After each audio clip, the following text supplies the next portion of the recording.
life, looking at questions of environmental regulation, the impact of that regulation on manufacturing, on innovation, and those kinds of things. Today he's discussing a paper he's written about energy efficiency, particularly in California, and about what the data reveal about building codes and the impact that it has on energy consumption in that state. Please join me in welcoming Professor Levinson.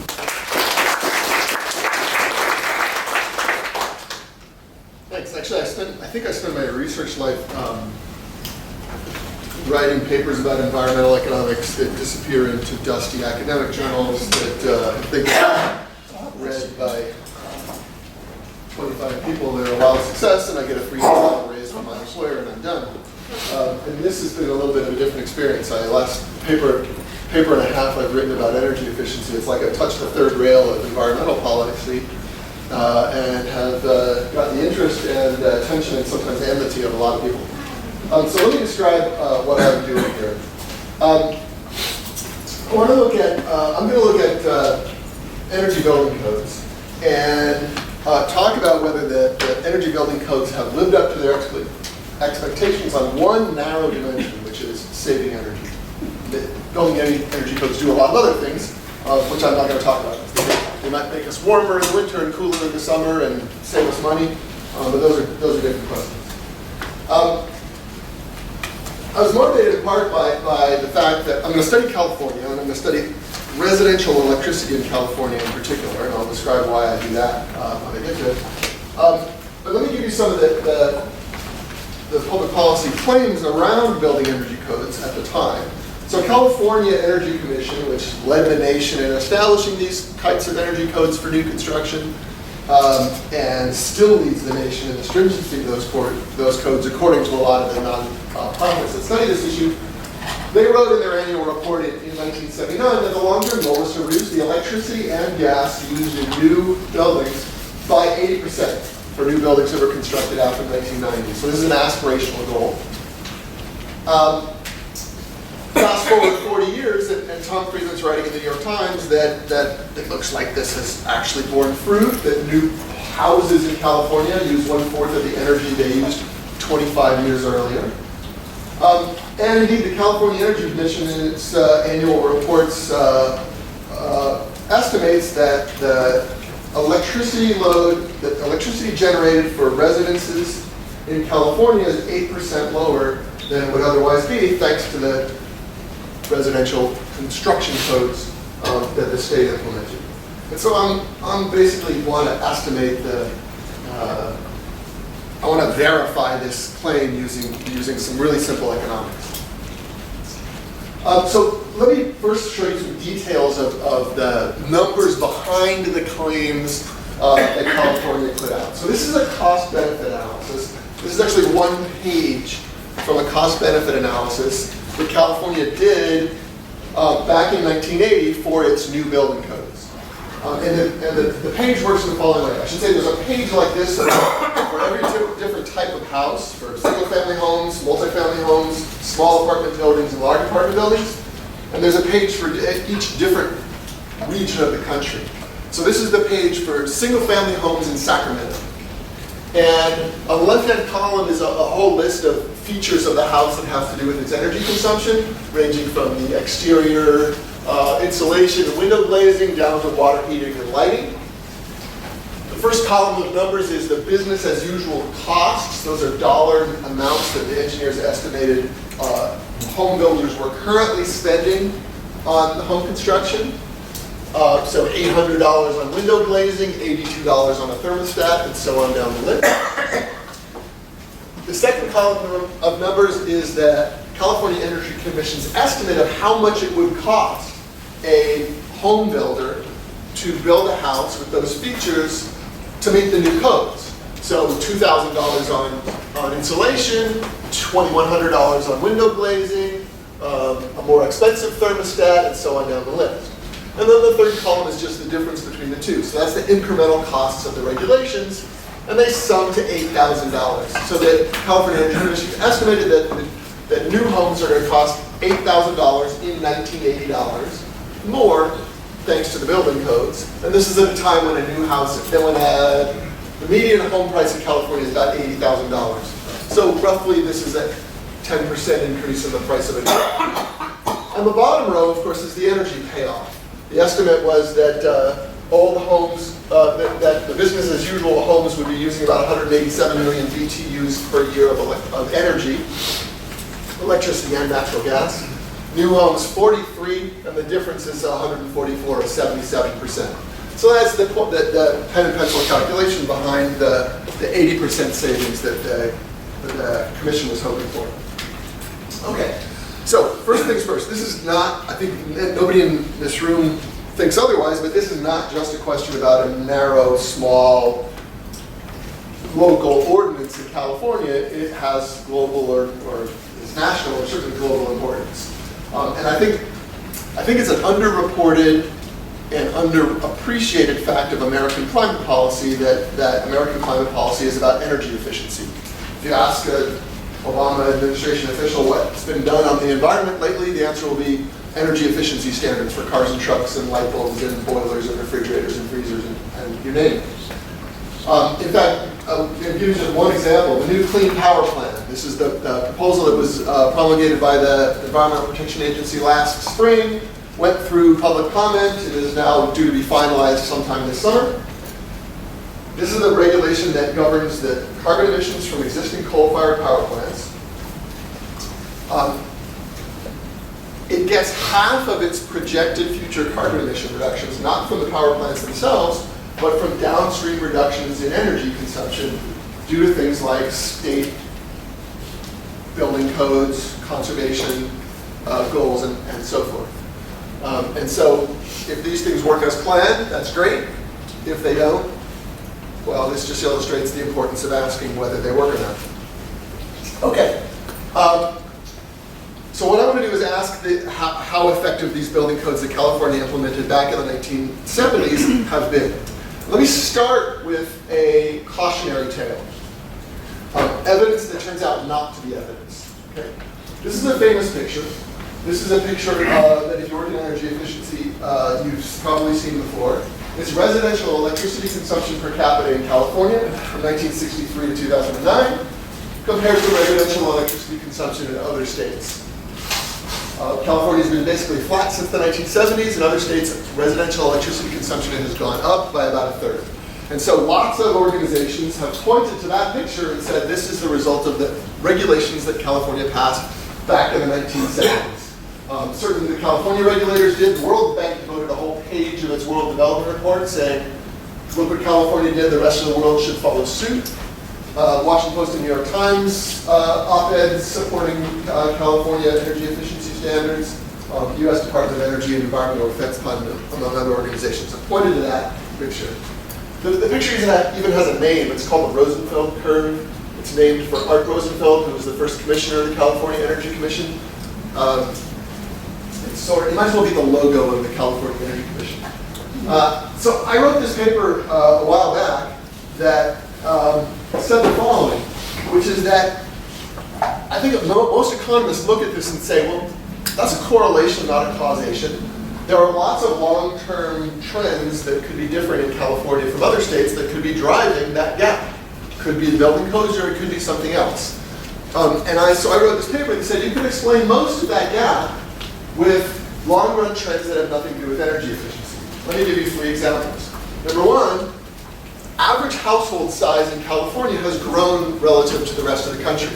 So back in 1960, Californians lived in homes with fewer people on average than people in the rest of the country.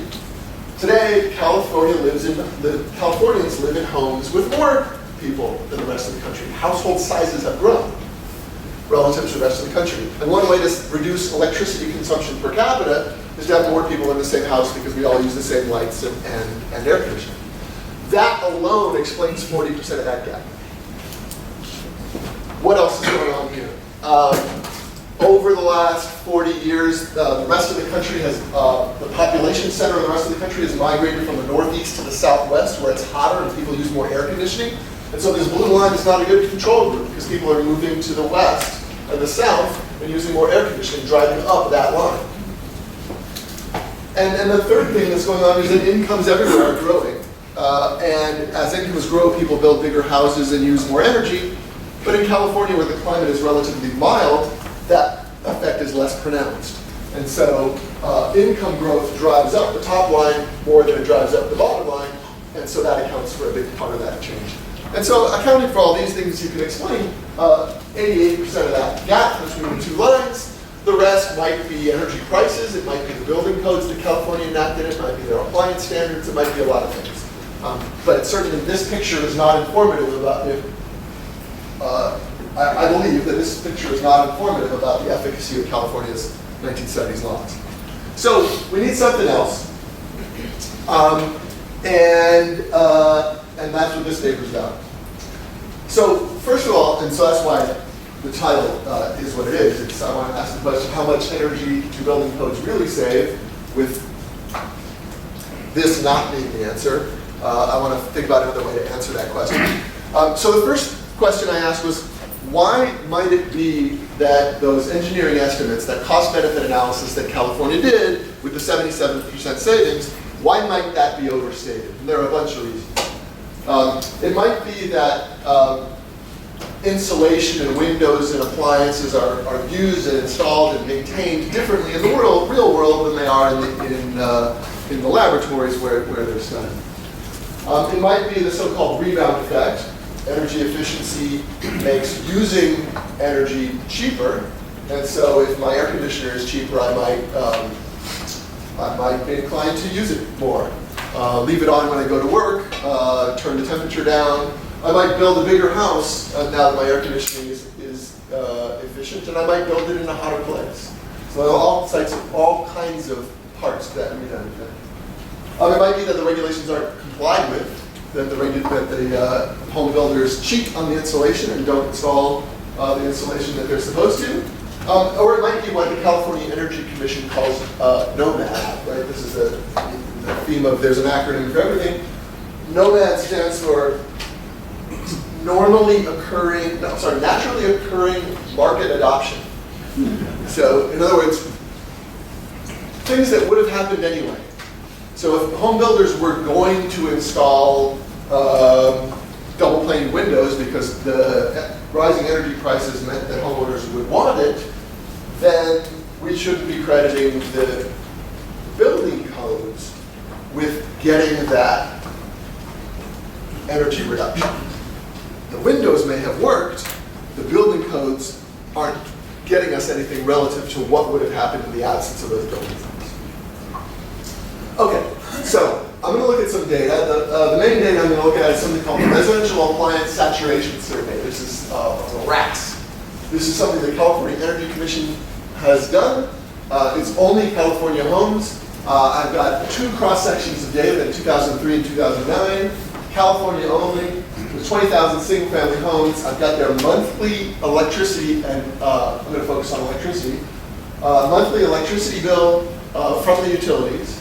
And I've got a whole slew of building and occupant characteristics.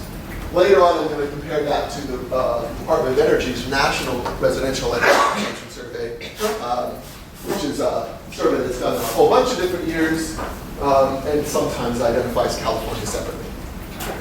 Okay, so here's the first look at the data. And I should say, feel free to stop me if I can clarify anything, if I've said something confusing. I'd much prefer to clear it up now than wait till the end when I've forgotten what it was that I said that was confusing. Okay, so let's look at the data. Here's, remember what the California Energy Commission was saying was that the goal was to reduce electricity and gas used in typical new buildings by at least 80%. I'm going to focus on electricity for a bunch of reasons. Electricity is really the focus of that Rosenfeld curve. It's the focus of the Clean Power Plan. And the California Energy Commission is claiming today that its electricity generation is 8% lower than other ones. In the slew of comments that I put up at the front, one of the things that people said was that I should look at natural gas as well, and I will, and I'm starting to add that to the analysis, and I'll show you a little bit of that later. But for now, this is electricity. And so this is a plot, and you need to understand this picture because I'm going to show you lots of versions of this picture. This is a plot of the average annual household electricity use today. This is in today, 2003, 2009. So electricity use in the 2000s by homes in California according to when the homes were built. Okay, so this is not a time series analysis. This is not saying electricity use is going up, though we know it is. This is saying homes built in the 1940s use about 20 million BTUs of electric energy per year, and homes built in the 1990s and 2000s use about 30 million BTUs of electric energy per year. Okay? So at its face value, that claim hasn't been met, or the goal hasn't been met. New buildings use more energy than old buildings, not less energy. Now, then the question is, what do we mean by typical? New buildings are different than old buildings in a lot of dimensions. They are bigger, they have richer occupants, they're in hotter parts of the state, they have more kids, more people living in them, and so on. And so the question I want to ask is, controlling for all those other things, is it still true that new buildings use more energy than old buildings, or do new buildings use less energy than old buildings? Okay, so that's the spirit of the analysis. It turns out this type of question is really, really hard to answer. And it's hard to answer for a couple of reasons. The question posed by the title of the paper. I think we can't use the engineering, we can't take the engineering estimates at face value because they don't necessarily account for the behavioral response of the people who live in those buildings. We can't do this kind of, let's compare California to other states analysis, or compare places in California with strict codes to places in California with lax codes, because those codes were enacted in part due to the characteristics of the jurisdictions. And those codes are endogenous, in other words. And it's not easy to compare people who live in efficient and inefficient homes because the people choose the homes they're going to live in. And so if I'm somebody who really likes air conditioning and I work at home all day and I have asthma, I'm going to make sure I buy an energy efficient home because I'm going to run the air conditioner all day long. Whereas if I'm somebody who, I'm not home much, and when I am, I like to leave the windows open, I'm not going to care to buy a new energy efficient home. I can buy an old inefficient home. And if I compare those two versions of me, the one in the efficient house is going to use more energy than the one in the inefficient house. And so this is a fraught comparison because it doesn't control for the selection of people into those homes. And so this paper explores three strategies.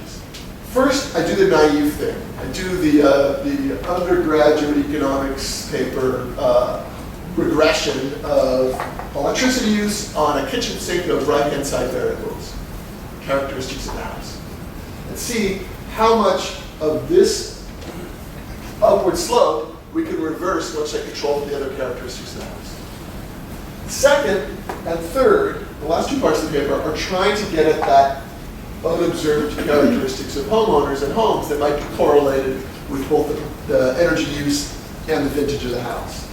I'm going to look at temperature gradients, by how much does electricity use go up on hot months.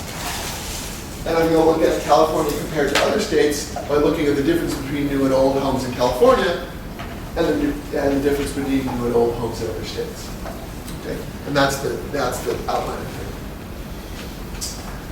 Okay, so the first thing I want to show you before I dive into those three things is the paper that precedes mine, that's closest in spirit to mine, that's in sort of the highest placed economics paper in this space. It's something called the Review of Economics and Statistics by Grant, Jacobson, and Matt Kotchin. Grant's at Oregon, Matt's at Yale. And what they did was they did almost the same thing I'm going to do, except in Florida in 2003. In 2003, the state of Florida passed a building code change which tightened its building standards. And so Matt and Grant got data from a utility in Gainesville, Florida, and they looked at the electricity use by homes in Gainesville as to whether they were built before or after that building code change. So they're looking at electricity use in 2004 through 2006 as a function of the use kitchen sink of right-hand side variables They have a much smaller kitchen sink than I'm going to have because they have real estate data rather than survey data, so they don't know anything about the occupants of the house. Turns out that's not going to matter so much. Kitchen sink of right-hand side variables, and a dummy variable for whether the home was built post-code change in 2003. And what they find is that homes built post-code change use about 4% less electricity per month than homes built pre-code change. And some of the people that I put those slides up in front that were critical of the work that I've done so far said, let's go back and look at Koch and Jacobson because they found an effect and I'm not going to end up finding an effect. And what I want to show you is I think these guys have confounded something very important here. That this post-code change is 2003. So it's homes built in 2003 and 4 and 5. And they're looking at electricity consumption in 2004 through 2006. So the mistake that I think this paper makes is that these houses are brand new. Post-code change houses in their survey are brand new. The appliances still have the stickers on. Okay, the air conditioning filters are clean, the windows seal tightly, the people may not even have moved in completely and plugged in all the appliances they're going to plug into. There's a lot of reasons why brand new houses use less electricity than homes that are 4 or 5 years old, which is what they find. And I can demonstrate that effect using my California data because I don't have just one cross-section of data, I have 2 cross-sections of data. Meaning these guys have this one survey of homes in Gainesville, Florida, and I've got these 2 surveys, 2003 and 2009, and I'll show you what happens. If I use only the 2003 survey and limit my sample in California to ones similar to the Koch and Jacobson sample, I'm going to look at the homes built in 1998 through 2000, compare that to homes built in 2001 to 2004, I find a similar result, which is that homes built in the later period use about 4.5% less electricity. Turns out there's an update to the California codes in this year, but I don't think that matters, and I don't think that's what drives that decline. I have 2 cross sections. I have the 2009 RAS survey as well, and so I can come back and revisit those same homes 6 years later and show you that that effect completely goes away. So if this is the effect of the building codes, it's gone after a few years. I don't think it's the effect of the building codes. I think it's the newness of the house. These windows seal, the the filters are clean, and the homeowners are new to the house. Okay? If I come back with the 2009 data and look at a later group of houses, I find that effect is there again. But again, these are the brand new houses. I suspect if we surveyed them today, that would go away as well. Okay? So I can show you this in one more context. Actually, let's see that and plunge ahead. So strategy 1, so 3 strategies. 1, the naive regression of electricity consumption on a kitchen sink of right-hand side variables. 2, temperature gradients, and 3, California to other states. So the first one is, let's compare, let's do a version of this picture where I control for a whole bunch of characteristics of the house. So here's a list of things I'm going to try to control for. I've got data on thanks to the RAS survey. I've got the building characteristics, how big it is, number of bedrooms, whether it has electric stoves, ovens, whether it's been remodeled, its location. Second, I've got characteristics of the occupants, how long they've been living there, the number of residents, the household incomes, how many kids there are, race and ethnicity, and whether it's a homeowner or not. And I've got data on the number of appliances, whether it has central air conditioning or room air conditioning, the number of refrigerators, freezers, and so on. I want to be a little careful here. Some of these things I think may be endogenous responses to the regulation. One could, in theory, that could be the case. It could be the case that now that homes are, thanks to the California Energy Commission, now that homes are more energy efficient, more houses will choose to have air conditioners. or now that they're more energy efficient, more houses will choose to be located in hot places, or people will build bigger houses. And so I may be throwing out some of the rebound effect here. And to that extent, to the extent that I'm doing that, I'm overestimating the efficacy of the California's building codes. Okay, so the procedure is going to be as follows. I'm going to run a regression. I'm going to do a Matt Cotcham and Grant Jacobson type regression of electricity use is the dependent variable, annual household electricity use, on a whole bunch of building characteristics which I haven't shown you here, they're in the paper, a whole bunch of occupant characteristics I haven't shown you there, they're in the paper, the appliance characteristics, and dummy variables for each of the vintage of construction. Okay? And so the height of the size of these coefficients on the dummy variables will tell me how much more or less electricity homes built in this era uses relative to homes built in the omitted era, which is the pre-1940s homes. I'm doing this in two ways. One is without controlling for anything else except the building vintage. So that picture should look very much like the first one that I showed you. And the second one is controlling for the whole slew of right-hand side variables. And it's easiest to see in a graph. So here's the, here's the graph. The height of the graph is the coefficient on each building vintage. And the little whiskers around them are the standard errors around the estimate of that coefficient. And there are two sets of bars in this graph. The white bars are the bars from not controlling for anything else. And so that's very much like the first picture I showed you. New buildings use about 10 million BTUs more electricity per year than old buildings. Once I control for the kitchen sink of other right-hand side variables, the distinction between new and old buildings basically goes away, with only one exception, which is the very newest buildings. But I think that is the Cotchin and Jacobson newness effect. Okay. So the red line here is the year California enacted its first building codes. It's not exactly as sharp as I've drawn it here because the regulation was promulgated in 1978. It was tied up in the courts for a while. Homeowners that had a permit, or home builders that had a permit that predated that year could build their building regardless of the standards. And this was updated every 2 or 3 years since then. So it's not like there's a clear before and after. But this is before 1978, there were no standards.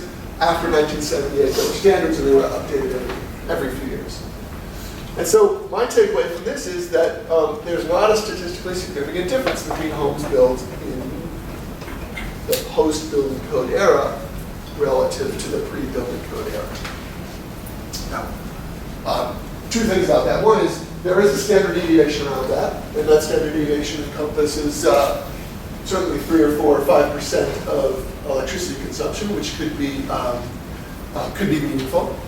Second, this doesn't control for the selection by occupants into those houses. So the story told earlier, which is that the guy who really likes air conditioning buys the new house, and the guy who doesn't care about air conditioning buys the old house, then I've stacked the deck against finding an effect of building codes. And so I want to find a way to control for that unreserved selection by people into houses according to their energy efficiency.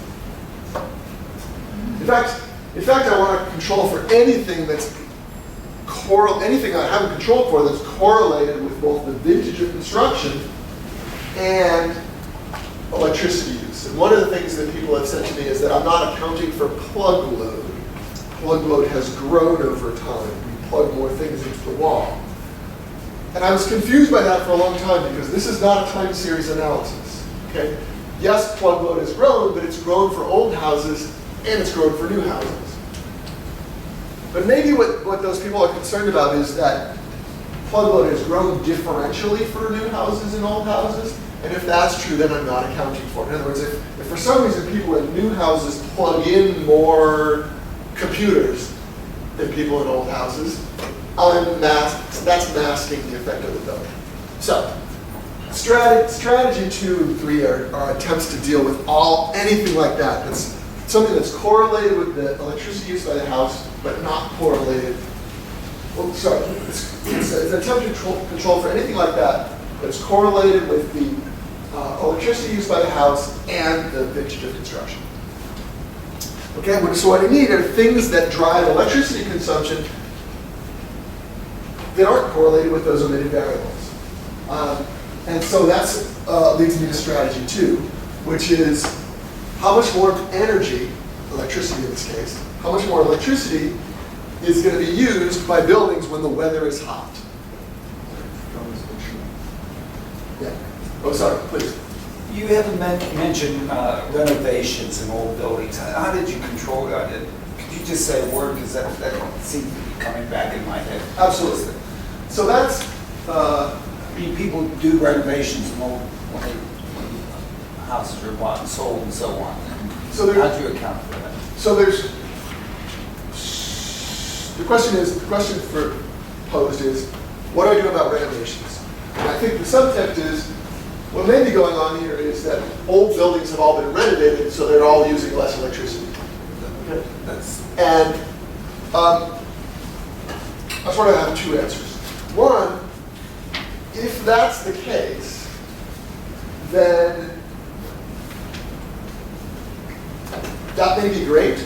The renovations are saving electricity, the building codes are saving electricity, but we can't ascribe carbon reductions to those building codes if people were going to renovate anyway. So this is a narrow question about policy, who gets credit for the carbon reductions. So if a state passes a public policy requiring buildings to meet certain standards and says to the EPA, you need to give us credit for carbon emissions reductions under the Clean Power Plan because therefore our buildings are going to be responsible for less energy consumption and less carbon emissions. If it's really building codes that's evening this out, what that says is that renovations would have taken care of that anyway. And so the building codes may save the homeowners the trouble of that renovation. People can move into the house, say it's drafty in here, I should swap out the windows, that's a pain in the neck, but I wish my home builder had done that. But the building codes themselves didn't save any relative to a counterfactual world in which the buildings were built. I do have one variable in the RAS data called remodel, which is a 0 or 1 whether the home has ever been remodeled. And that has a positive coefficient, meaning homes that are remodeled use more electricity than homes that haven't been remodeled. Right? When people remodel their houses, they install energy-using features, right? The entertainment center and the new air conditioning system for the new parts of the house and so forth. So even controlling to square footage, that has a positive coefficient. But that's clearly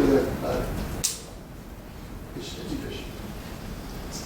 Okay, so I want to think about this in 2 other ways, slightly less naive. One is, let's look at electricity consumption on hot days. So go back to the cost-benefit analysis that I started with.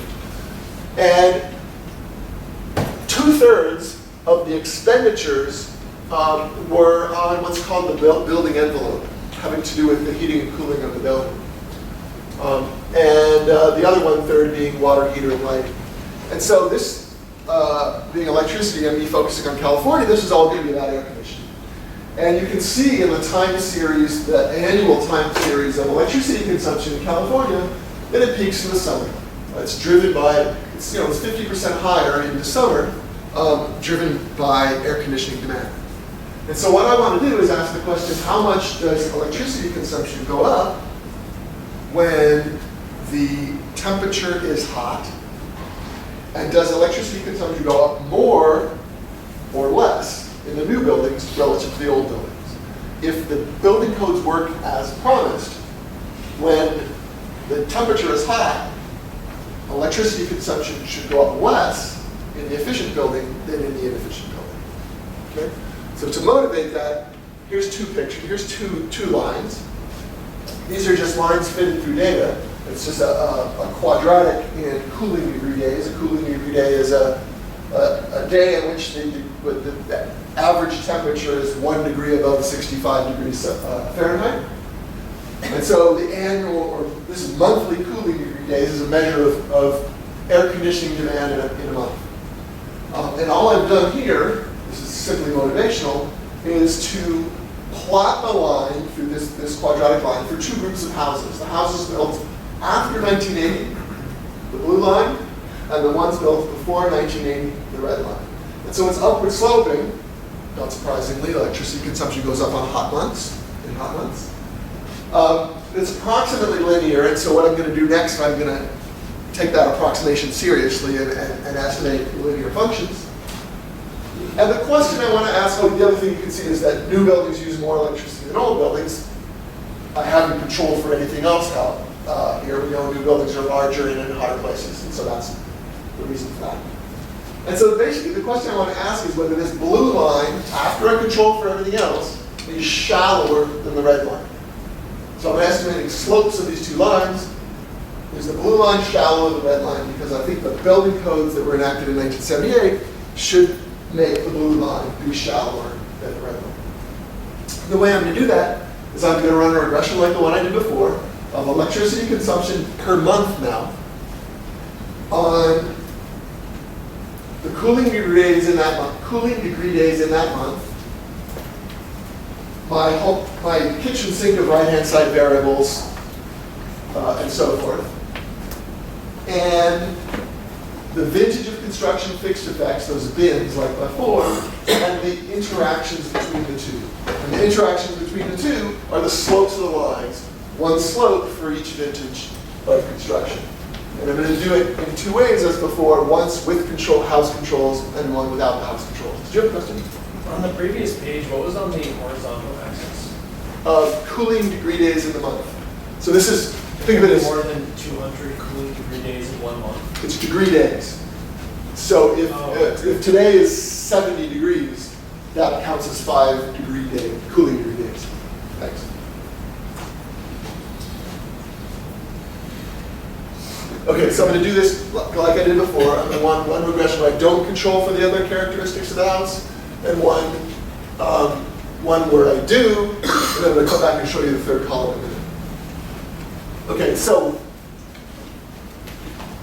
this is the same picture as before, except now how do I interpret those bars? Those bars are the slopes of the lines rather than levels. So it's what this says is that homes built in the 1940s use an extra 1 British thermal unit per degree day, whereas homes built in the 1990s use 2.5 or 3 British thermal units of electricity per degree day in a month. But this doesn't control for the fact that new houses are in hotter places that are larger and so forth. When I do control for all those things, that picture looks nearly identical. And so new houses not only use more electricity than old houses, and new houses not only use about the same amount of electricity as old houses after I control for their characteristics, they also increase their electricity consumption more on hot days than older houses. So one of the things that I was worried about here, I'm still worried about that unobserved selection. I'm still worried that the energy demanding version of me, that one with asthma who likes to stay home all day, knows that if I live in a place that's hot in August, I'm going to want a new house. And if I live in a place that's not hot in August, I'm not going to care. And so that's biasing this against finding effective policy. So I went back to this regression, and instead of using the actual monthly average temperatures, instead of using the actual number of cooling degree days in the month in which in the zip code in which the house is located, which was done in the first two columns, I used the difference between the actual monthly cooling degree days and the average of the past 10 years. Okay? So now these interactions are the interactions between the vintage of construction and the temperature surprise. This is a surprisingly hot month. And so this tells me how much more electricity consumption goes up per surprising degree day has a degree day above the typical 10-year average lagged monthly degree days in that zip code, relative to the emitted category, which is 1940. And there's still not a big negative effect, with the only exception being these very newest houses. And actually, even that's not statistically significant. Okay? So this second strategy didn't bear fruit either, in the sense that it didn't find that new houses, that houses built post-code are saving a bunch of energy because when the temperature is hot, the electricity use goes up less. So the third, yes please. Just a question with your controlling for this area of the house. Are you controlling for the air conditioned area, or are you controlling for the whole house area? I'm controlling for the whole house area.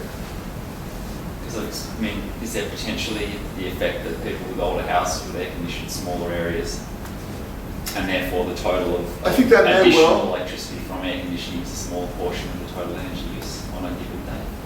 I think that may well be what's going on. I don't think, that's a good question. I may be able to control separately for the air-conditioned portion of the house.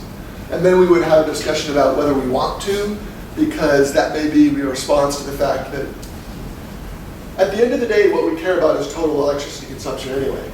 Well, actually, at the end of the day, what we care about is pollution and carbon emissions. And so if new houses use more electricity because they air condition more space, then the question is, would they have without, in the absence of those codes? But it's a good question. I can go with that. Yeah, please. I've just been wondering whether comparing the new houses with the old houses is indicative of what you're looking for, and whether or not it might be better to look at, new houses are going to get built no matter what, right? And so that one would assume that having these standards has improved the energy efficiency of a new house. Without the standards, there still would be a new house, but it would just be less energy efficient than it would have been without the standards, right? That's the question. So I think that's an incredibly difficult question to ask. What I want to know is, in the absence of the standards, in this counterfactual alternative universe in which we didn't have building codes, what would new houses look like?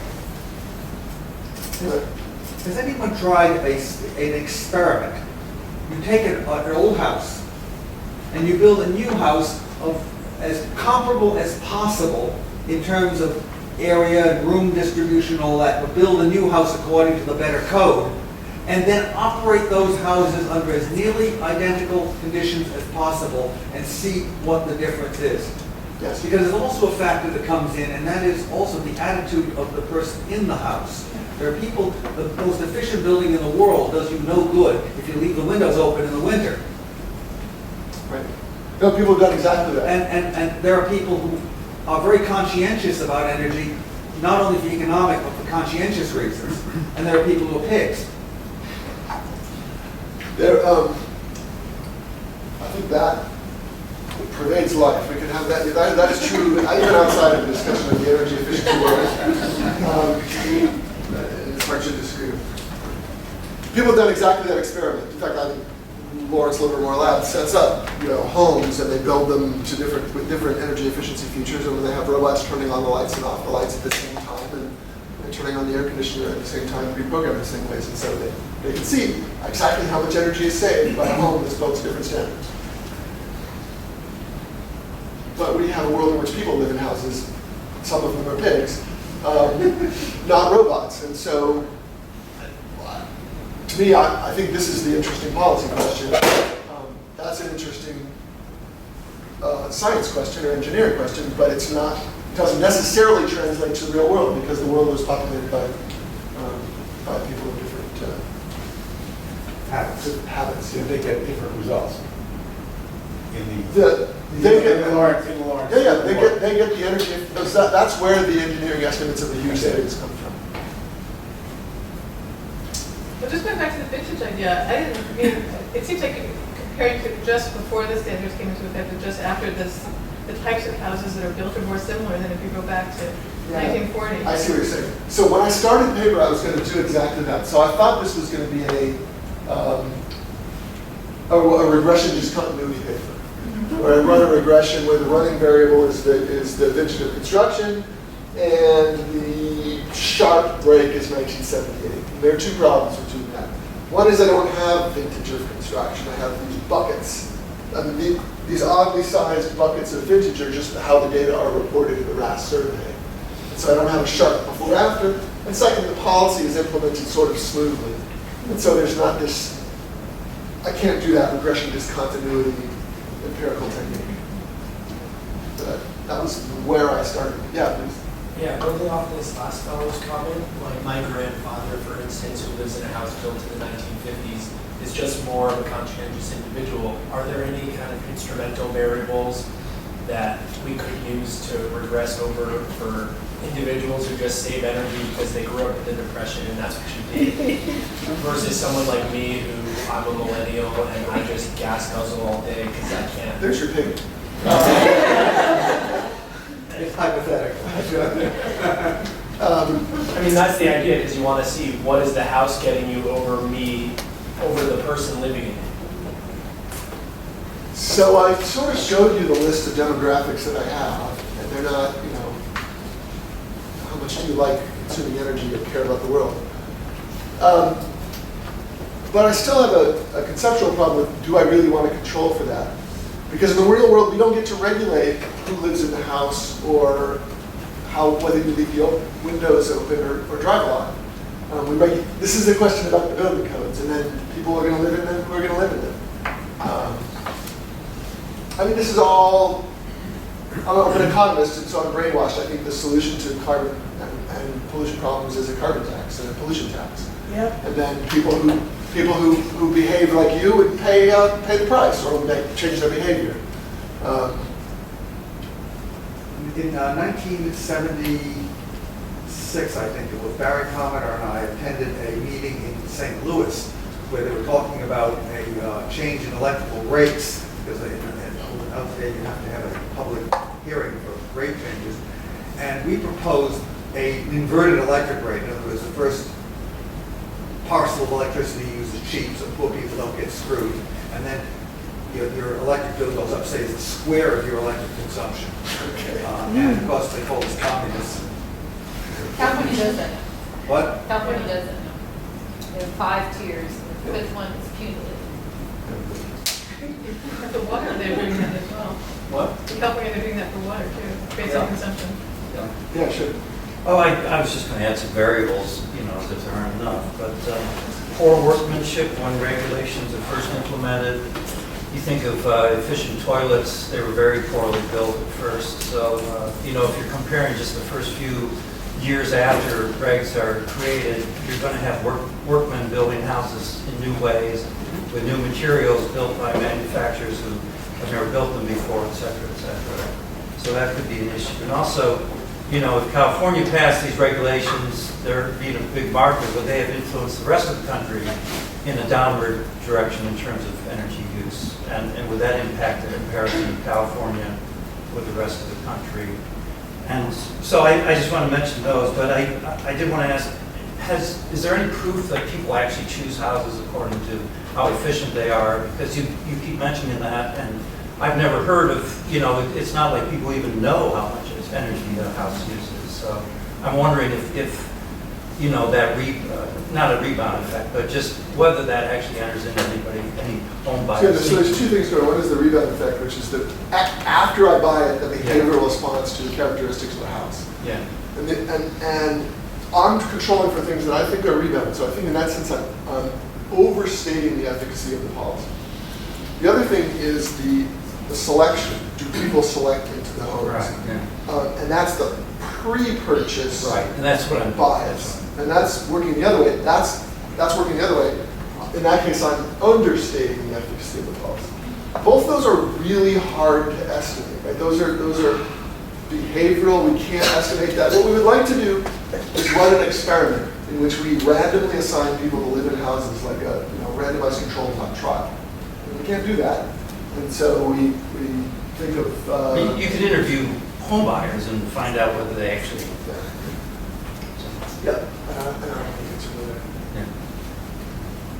If there isn't, if they don't do that, then my results are stand on more solid ground. You could, of course, put monitoring, get volunteers to allow monitoring instruments in the house, but then you might get the Harrison effect. Yeah.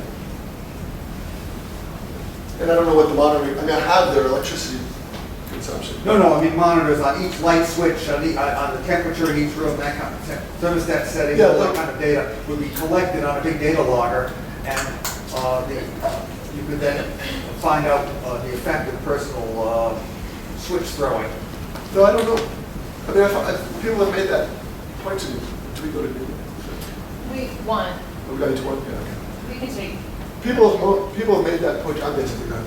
People have made that point to me, that big data and smart meters and individual appliance monitors will all help answer this question.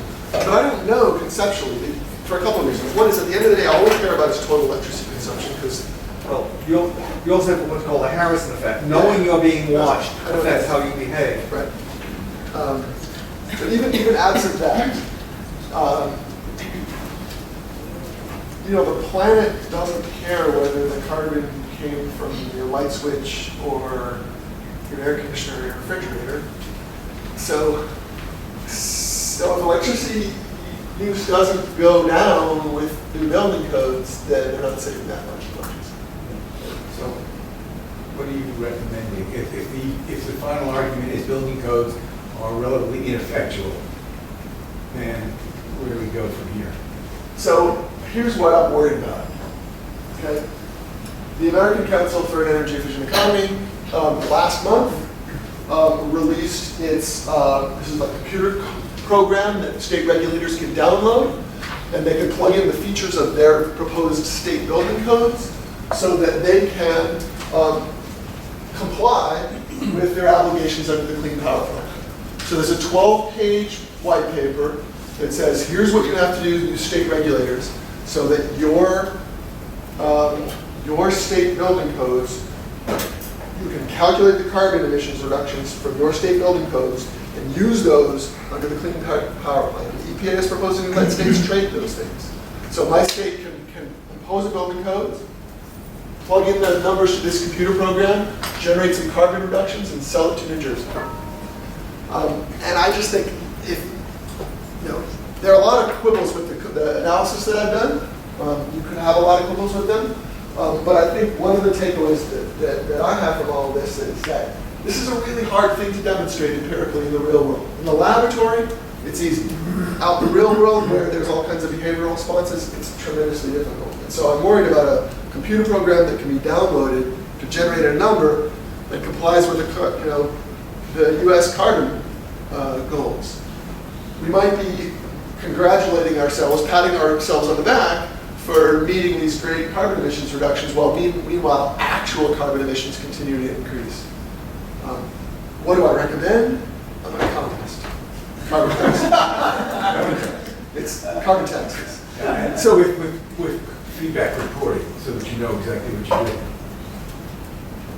Otherwise, how do you control your behavior? And I'd like to take that opportunity to talk about observations, non-experimental observations that I've made among 31%. Can I interrupt you for a second and say that it's 1 o'clock? If anybody needs to go, please feel free to do so, and then we'll continue on. I have been amazed at observation. First of all, bragging over I have the most efficient XYZ and about I'm buying the greens, whatever, and using it, but if you observe, they may be using an awful lot of that green, whatever. That because I have this efficient building, paying attention to things and efficient lights, and is paying attention as when they're on and off is commonly not done.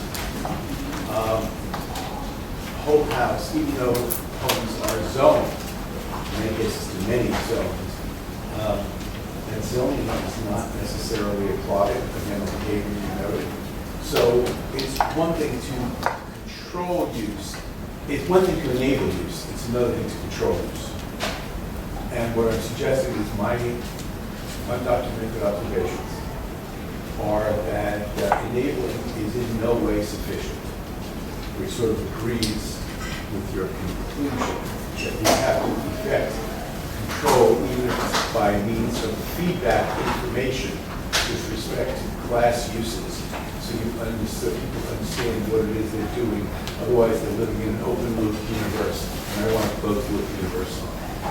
So you want to complement my carbon tax with a smart meter that says, the price right now is on your fridge or on your TV, it says, watching TV is costing you 4 cents an hour. Yeah, it's a little, but you might at the end of the month say, look, you've used this much for lights, this much for this much for that, and as it's being done, your average neighborhood use is X, Y, Z in these categories. It's a shaming information, it's not this invasive, just because you can measure it, you should measure it. So they're doing that in California with low power. Yeah, but it's not as detailed as I was just indicating. Prices in there? So the question, do I have prices in there? There are zip code fixed effects and year fixed effects. So, yeah, effectively. So, interested in another variable. Al Gore once introduced a new technology that can sequester The internet? carbon. And he pointed to a tree. So we've all seen the 100-year-old farmhouse Yeah.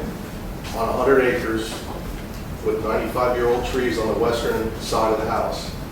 And if a builder built 100 houses on that same land, it would be 15 to 20 years before you had any shading whatsoever. So that may be an explanation for why. I mean, why would it be, if I controlled for everything, why would it be that new houses see their electricity use go up on more than old houses? Tree shading may be an example. And there's a nice paper out of North Carolina that looked at